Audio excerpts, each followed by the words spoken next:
ও বুঝতে পেরেছি, শুয়োরের বাচ্চাটা মদের বোতলটা প্যানের ভেতরে ভরে রেখেছে। এটা মদের বোতল নয় স্যার। মিথ্যা কথা বলছে শুয়োরের বাচ্চা।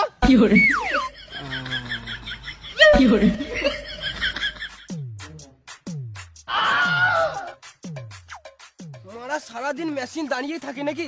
কি করে যে প্যাসেঞ্জার বস।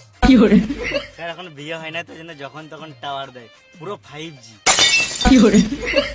এবারে রাস্তাঘাটে টাওয়ার দিলে তোর টাওয়ারটা তার কেটে দেবো। স্যার একবার বিয়েটা করলি তারপরে আপনাকে মেশিনটা দিয়ে যাবো। শালা ঢ্যাম না বেরো।